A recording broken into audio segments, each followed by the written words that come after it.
What up, what up? What up, what up? All right, so it's been, let me get my theme out the way. It's probably too loud. But I'm going to let y'all start joining in. Everybody kind of, it's early. I know in Oakland, it's like 4:30. It's 5:30 here in Arizona. So I know it takes people a minute to get in. 44 seconds. Let me check.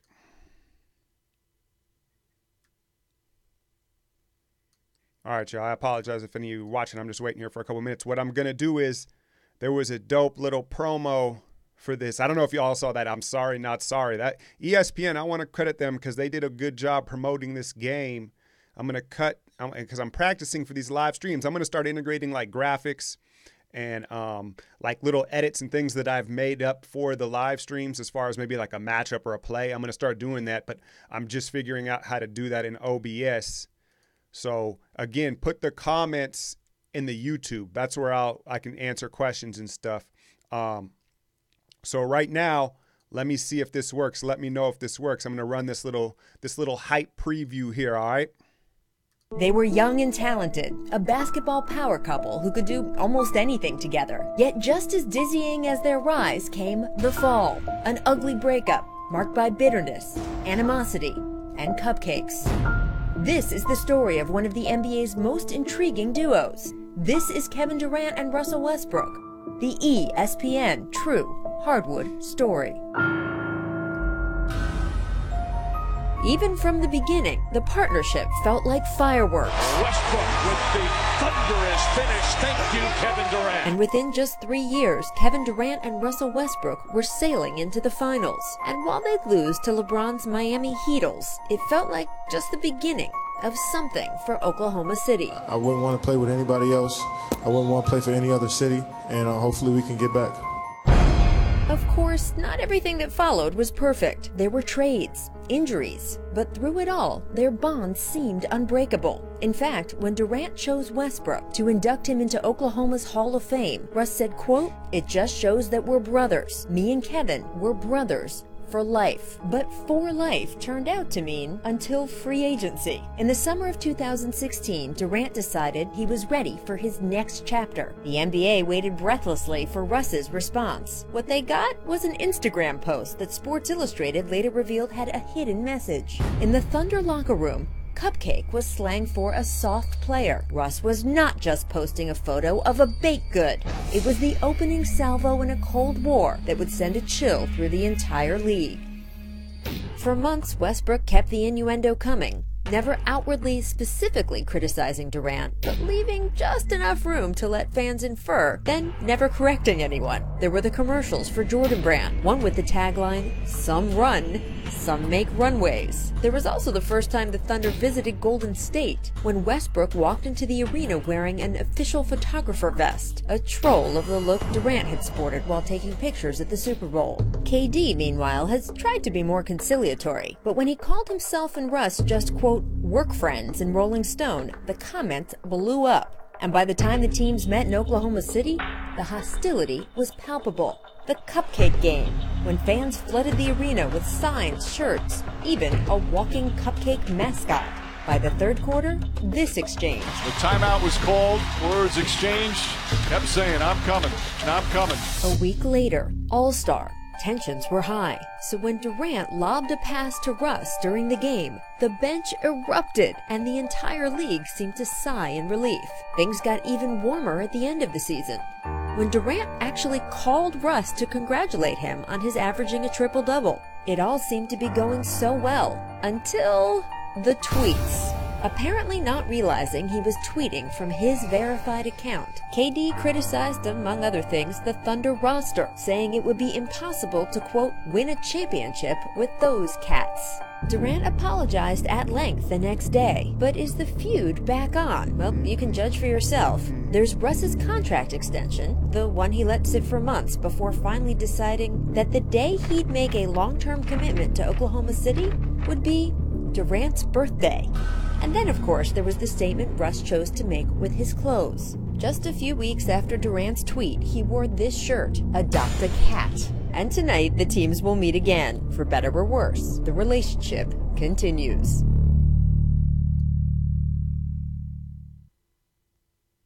All right, y'all. Hope that worked well. And I'm going to do my own as I get down to it as far as like clips and stuff like that go. But yeah, man. First off, I don't know if y'all got the notifications or not, man, but I hit my first little mini milestone as far as Patreon goes, the $1,000 per month, man. I feel super blessed. I'm going to celebrate with y'all, man. I'm going to crack a little bottle, man. I don't even drink that much, but I'm super blessed, excited, grateful. And it's just happening, man. You put in the work and it pays off. So I want to thank all of you. I wish more people were tuning in. Hopefully I made this available to all patrons so they can come back and watch this. I'm gonna pop a bottle here, man. But I want to keep with the questions as well. I definitely think Paul George is going to guard KD. Draymond and Melo should match up, and then Clay and Roberson. So that leaves Steph and Russ. I think that Russ is a very weak off-the-ball defender. That's where we should look to attack. Take Steph off the ball and run Westbrook through a ton of screens because he gambles. So let's say there's a screen where Steph can either flare to the corner or pop up to the top. Russ will jump over. He's over-aggressive and he over-gambles, and Steph a lot of the time will just take advantage of that. He plays him, you know what I mean? He'll take a step to the top and then cut back door. That's where Westbrook's very susceptible. But yeah, man, let me pop this real quick, man, because I just appreciate y'all, man. It's celebratory. I just had a birthday, turning 34, man, and I can't express how grateful I am for the support. And this is the tip of the iceberg, man. I'm as hungry as when I started. Some of you that saw me, I had 11 subscribers for the first month of my channel, man. So this goes out to y'all, man. Really. Hopefully I don't crack this screen, right? Or YouTube doesn't ban this. Let's go, man. I appreciate y'all. I really do. I'm hyped for this game, though. I think we need to take advantage of their second unit is what I think we need to do. Fat little Raymond Felton, Patrick Patterson, who I really like, but I wasn't aware that he was coming off knee surgery. I wasn't aware that he's coming off knee surgery. And so having myself a little drink here, it's one of those little mini milestones, man, but I gotta just smell the roses and keep it moving, right? Let me see here if these are moving up, these questions. But like I said, I think the second unit is where the real difference is. Now I was looking at some stats, and I'll get to some of these questions in a second if there are some. I see it popping up. Thank you. Their defense is very athletic. You look at Roberson, Paul George, and Steven Adams are all, you could call them, they could be all defensive players, right? The first quarter of Thunder basketball, they're the best defensive team in the league by a wide margin. And then it slowly tapers off. So if you watch, their record is only 7-9. And they've lost a lot of games where they've had the lead. So defensively, I think this is troublesome because you know how bad we've got out to starts, right? We've got out to sloppy starts, and they're defensively locked in to start games. They switch everything, right? But then that bench is weaker than you would anticipate. Patterson coming off knee surgery, which I didn't know about. Raymond Felton, I don't know how he's in the league. He had a good year for the Clippers, I guess. They have a European cat, and I don't know, maybe y'all can remind me who else is off the bench. They don't really have much bench depth. That's the thing. That's the thing, man. I'm trying to move to see these questions here, yeah. The bubbly going, y'all. Okay, let's see here. Let's get to some of these. Okay. So like I said, attack Westbrook off the ball. On the ball, what I mean is he's so athletic and long, right? For you to break him down and off the dribble and cross him up, not likely. Screens is where he's a bad decision maker, particularly off the ball. Those baseline elevator door flex cuts, that's where Russ gets eaten up.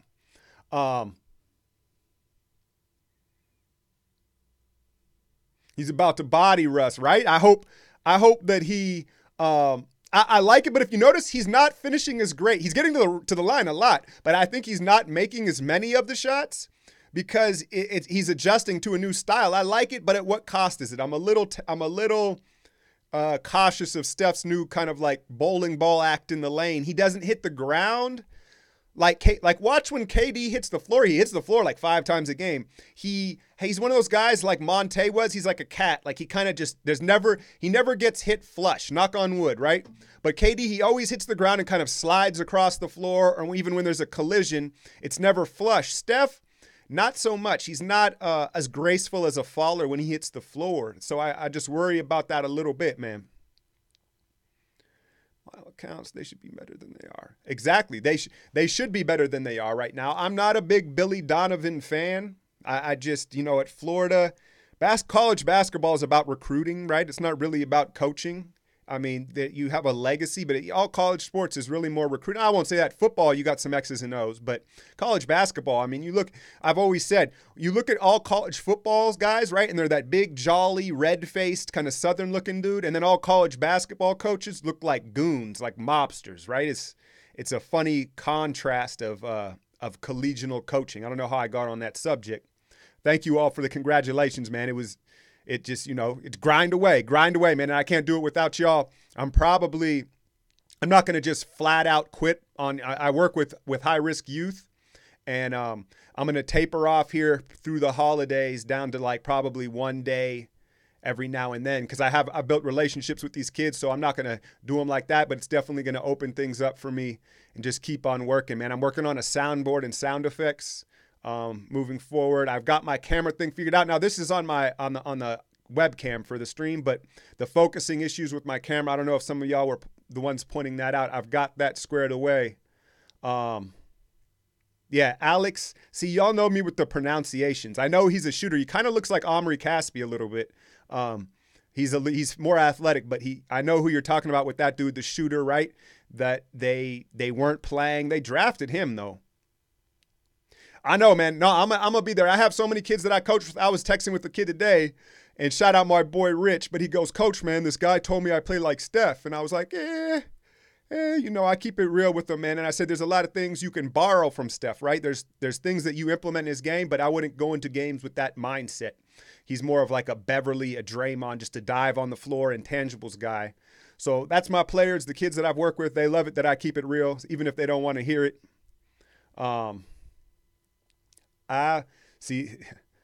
Beans.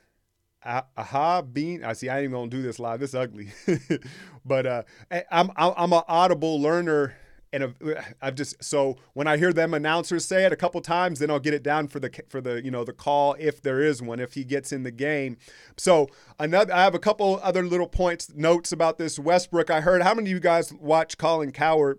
He's very polarizing. He's an ugly bastard, but He's good, man. There's a reason why he's like the top of the food chain with the radio. And he was talking about how Westbrook, he's down 10% on his free throw shooting. He went from 80% to 70%. And that's a lot more telling than any of the other numbers. And I agree with him. I agree with him that you don't just see a guy in Westbrook, it's like his 7th or 8th season, just drop 10% from the line, a guard that didn't have an injury. That's telling. And I'm sure a lot of you have heard, right? The theory of why they're struggling at 7 and 9 is that Westbrook all of a sudden is not just going, right? He used to just get the ball and go. Melo is slow as hell. Like Melo wants to slow it down. There it is. There it goes. Pardon me. But, the champ's going, the bubbly. But Melo wants to get the ball at the high elbow. He wants to jab step like 30 times and then flick a quick jump shot, right? And his numbers are pretty much where they're at. Paul George is shooting the three well, but Westbrook's efficiency's gone way down because he's not a thinker. We've all known this, right? Westbrook is just a goer. He doesn't, when you put him in situations where he has to think, like off-ball screens, he doesn't do well. Right now, he's thinking too much. So I kind of buy into that theory, but like someone had brought up, they should be way better defensively. With Adams, Roberson, and Paul George, they should be way better.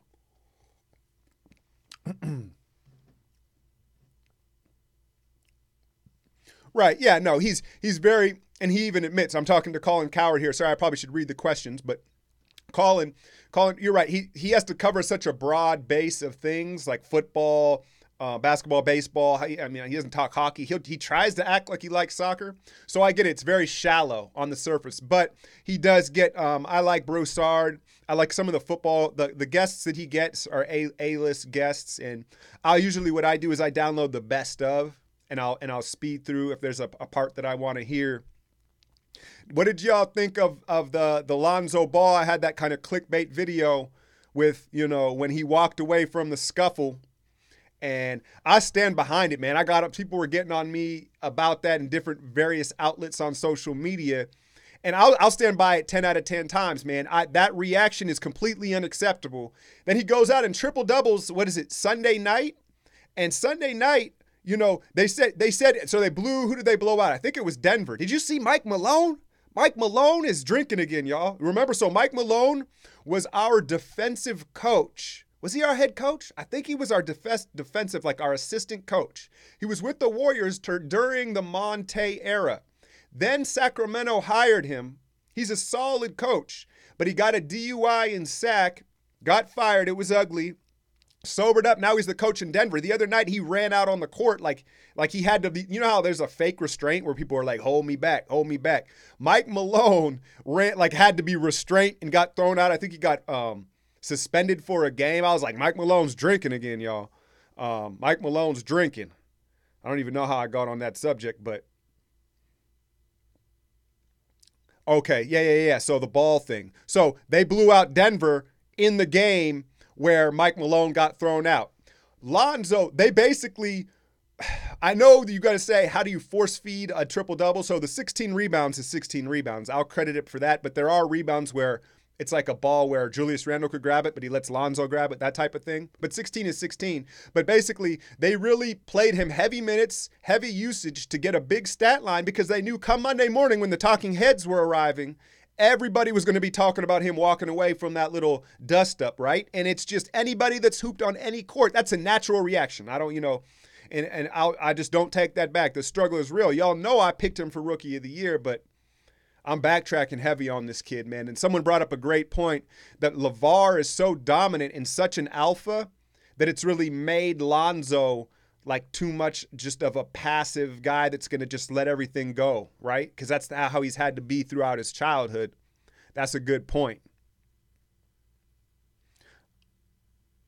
You should always back your teammates. Exactly. He doesn't have to fight, and that's where people got it misconstrued. I'm not saying go shove somebody or go talk shit or get a tee. Just turn around and be there. Just turn around and be there. That's what it's got to be, man. And so that was very alarming. And then I saw, did you see what Joel Embiid did? See, when I'm bringing up these clips, I'm going to have some of this stuff ready, prepped so I can bring them up next time, but I'm still learning this. But did you see Embiid block Donovan Mitchell, the rookie from Utah, and he talked shit? Donovan Mitchell got up and shoved him, right? And then Embiid flopped and they gave him a tee. Those are the little nuances. Donovan Mitchell, he's got that fight in him, man. He's got that dog. He ain't taking shit. That's the type of thing you want to see from young players in particular, the stuff we never saw from Harrison Barnes, right? That's why we knew with Harrison, I knew about 40 games in, like I knew he was solid, but I was like, oh, he just doesn't have the dog. Like he's 6'8", 240, and he's just tentatively, trying to finish at the rim like a 6'2" guard. I was like, oh, you know what I'm saying? And so I knew that right away.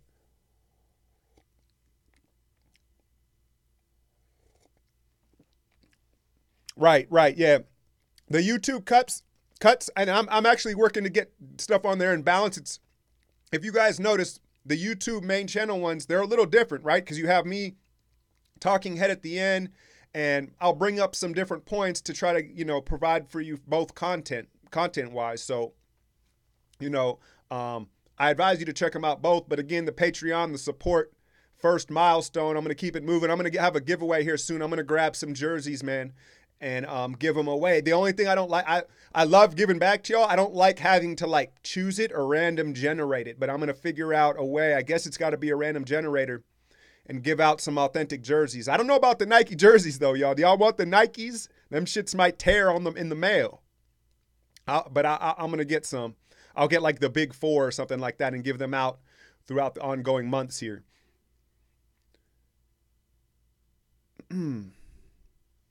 Let's see here. Any other questions on the game tonight? Here, I made some notes, man. I do a little pre-work. I'm getting ready for TV, y'all. And like I said, I'm very grateful for Patreon because of it's private and I can do what I want. And I figured out a way to do this. And I have I'm not being held back from what I want to say. Like if I want to say Melo's a flabby and sick slob, I'll say it, right?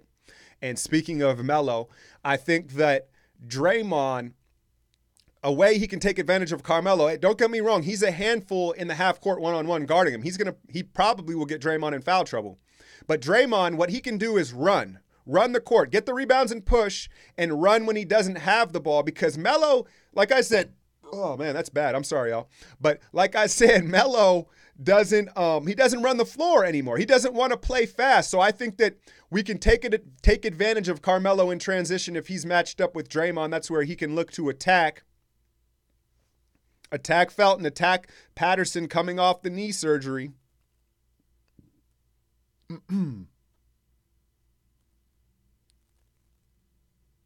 Do I think Bell will eventually get into the death lineup or McCaw? So McCaw and Bell have both, if you notice, have fallen out of the rotation, right? Nick Young's gotten back in, and then Looney, man. Looney's getting like a scheduled 10 minutes per night. I'm going to wind this down here in about 5 minutes so we can catch this game. But Looney's getting like, 10 to 11 minutes a night. I think I have my suspicions. One, I think that it's a seniority thing. It's like when you're in high school, right? Even if you're a baller and you're a freshman, they kind of like make you wait your turn because it's just how things go. The seniors and the juniors have paid their dues, and you eventually crack that lineup, but you kind of got to pay your dues. I think a little bit of that's going on, but I think Looney's just outperformed his opportunity, and that's why you're not seeing as much Bell. McCaw and Nick Young, I think there's more politics involved in that. We spent the whole mid-level on Nick Young. And I think, if like I pointed out several times, Draymond, the big four, the core four, if you will, they're boys with Nick Young. They're all around the same age. They've all come up playing AAU. And I think that they want him to be a part of it. Therefore, he is. Kerr's going to keep giving him opportunities, and you're seeing him round into shape. So I don't know. McCaw could stay out of the rotation, honestly, because of the emergence of Caspi and then Swaggy. But Bell is going to break through at some point here. Looney, though, man, I'm gladfully, eat crow on Looney. I thought we should have waived him in the preseason. I don't know what's happened, man. The best pick and roller. Watch, Steph loves the pick and roll with Looney now because he's the best screen setter, and then his timing rolling is just immaculate.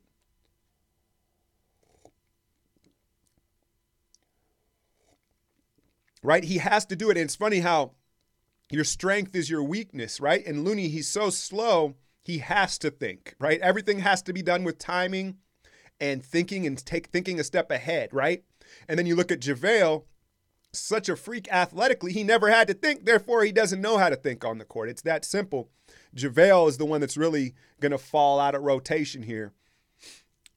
Yeah, he is. Looney's absolutely balling harder than these cats, man. And I'm surprised. And someone had brought up that we didn't pick up his option, but we're going to actually be able to retain him or still offer him it. If he outperforms that, I don't know if we will be able to. Meanwhile, Damian Jones is shooting 20-foot jump shots in the G League right now. And I know he's putting up impressive stat lines, but you talk about having it, that it factor, Damian definitely doesn't have it. He definitely doesn't have it. But hey, I was wrong with Looney. But we were never really judging Looney about his IQ or basketball character, right? It was more his body, his physical health.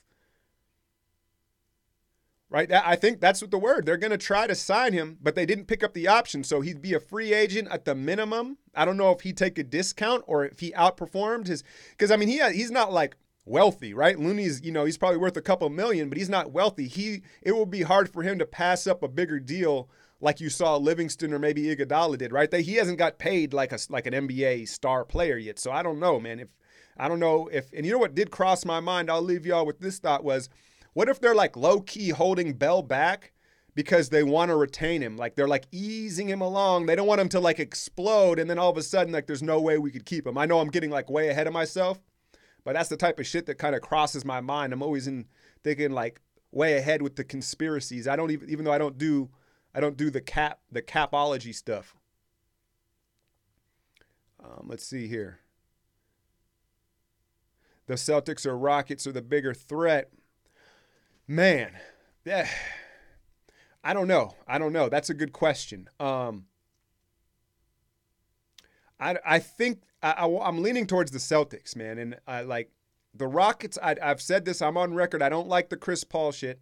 I think if they can flip Chris Paul into something that fits better, I think the Rockets are absolutely the biggest threat because I like PJ Tucker, Ariza, Mahamute, right? We saw that in the opener. They've all of a sudden, they've got some versatile defenders. Boston, as well as they're playing right now, you have to remember Tatum and Brown, is this sustainable deep into the playoffs being so young? You could argue it both ways, right? They're fresh and young, or they're young and inexperienced. So I that's where like I waver with them. I don't expect Hayward back at all. But Boston on paper is the toughest matchup. I think they